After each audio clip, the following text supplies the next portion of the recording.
Peace, what's going down? Memory here with another Acid Pro 8 tutorial. In this tutorial, I want to go over some of the key features that make Acid Pro one of the easiest and efficient digital audio workstations to use for music production. I hope you enjoy. So here we are in Acid Pro 8, and this is one of my original compositions. And I'm just going to break it down for you so that you can see some of the different features that Acid Pro 8 has. First, I'll play it for you though.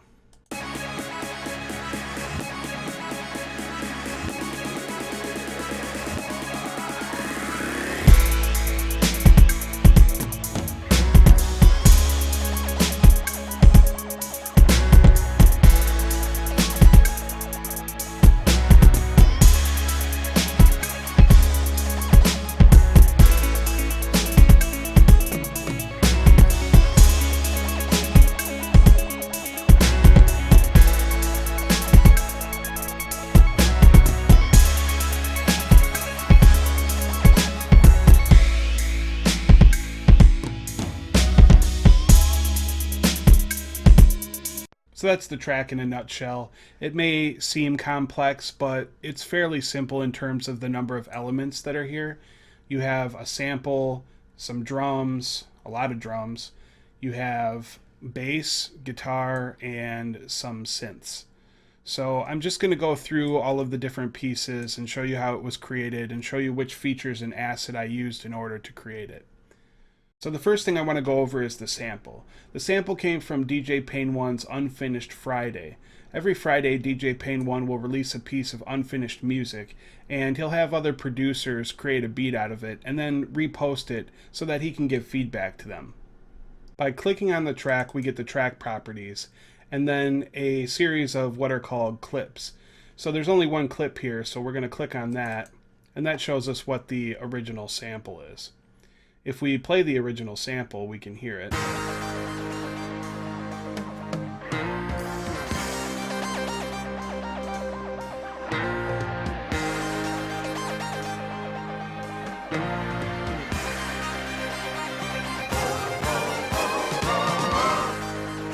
So the first thing I normally do when I get a sample is I want to figure out what the tempo is. And in order to do that, you can use what's called the beat mapper.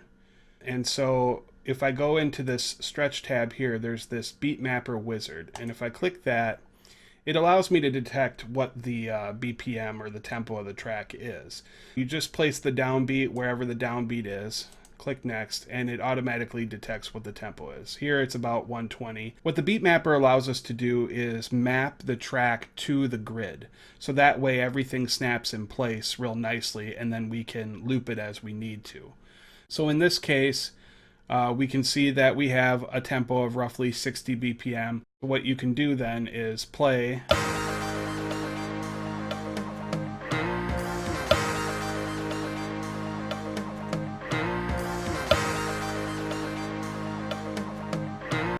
So that sounds about right. So then we click next again, and now we can actually stretch the individual counts so that they are beat mapped in time in case any of them are off. So if we press play again.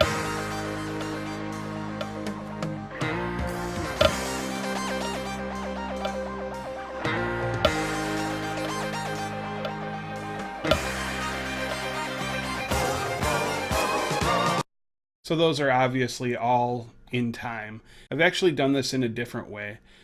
Because I already had the tempo, I'm able to just drag the sample out, and since I know that it's 60, I'm able to just obviously change the tempo here to 60 BPM. But I didn't want the sample to remain the same as how I got it. So what I did was pitch it up 1.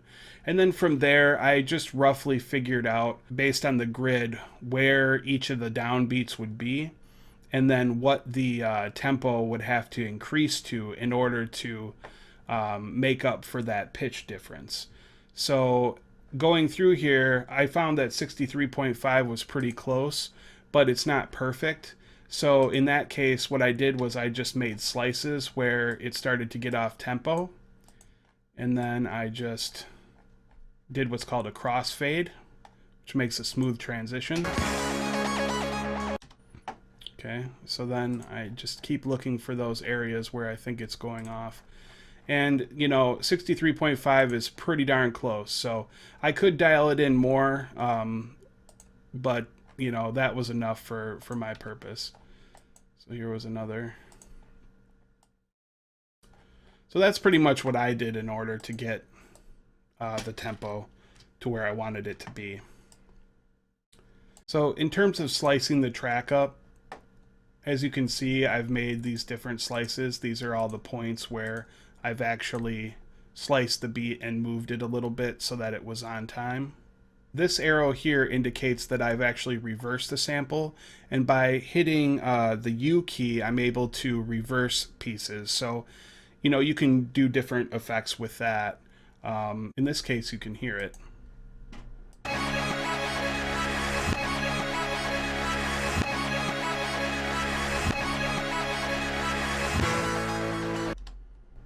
These lines here indicate that I've done some sort of what's called effects automation. And with different effects, if you click the track effects here, you can see that I've added what's called a fab filter. The fab filter has been automated so that the frequency and the resonance change. If you watch here,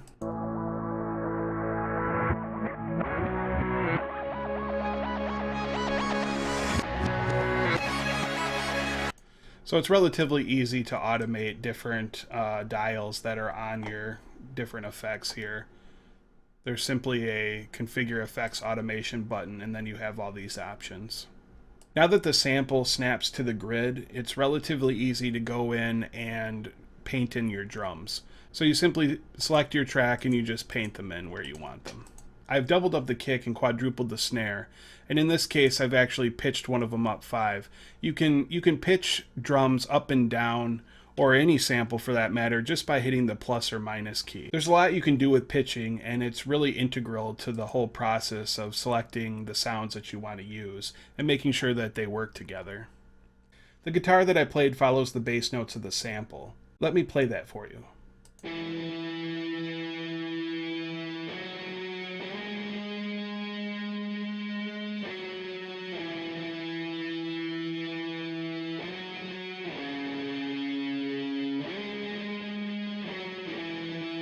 Now, oftentimes I'll use Vandal, which is a really great guitar plugin. In this case, I used Guitar Rig. I use several different effects for my guitars, but Vandal is a good one. Here I created a guitar harmony, and then I had sort of a solo part over that, and then I added some pretty trippy effects to it.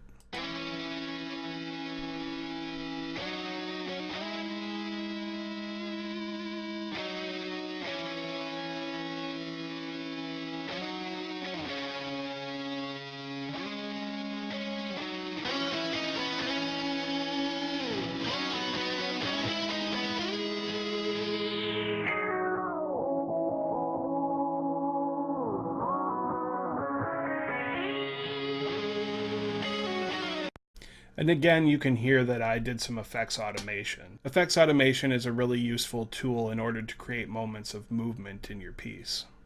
The bass was rather simple. I took an 808 and I pasted it in where I wanted it, and then I just pitched it up and down using the plus or minus key. Here's what you have for the bass.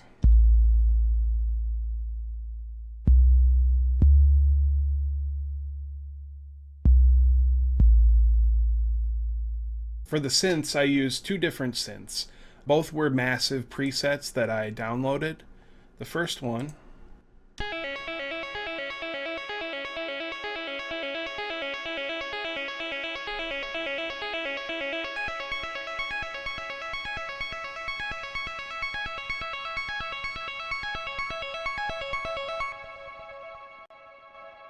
and the second one.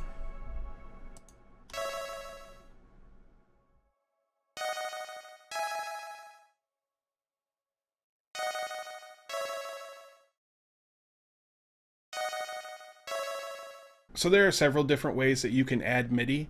In this case, I used an Oxygen 49 USB keyboard and I played each of the sounds, and then I went back and I edited them how I needed to. For this really fast sounding ARP, what I did was I played it and then By going up to edit and to MIDI processes and filters, you can quantize the sound so that it's in time with the track. Another way to do this is to enable the inline MIDI editor. And so if you right click, you can choose enable inline MIDI editing. And then this allows you to edit right within your track. And you can just stretch these out how you need to in order to see the piano roll. And then come in and edit your track how you need. Because I play the keyboard, I tend to not do it that way. Once I have actually recorded something though, I will click on the track and go to the clip pool, and this will provide me all of the different clips that I've played. And in this case, I only played one clip. So if I click on that, this just brings me to the regular old piano roll. And from here, I can actually go in and just edit my notes if I want. So that's pretty much it for the track. I hope this was interesting, and I hope that you learned something about Acid and try it out for yourself.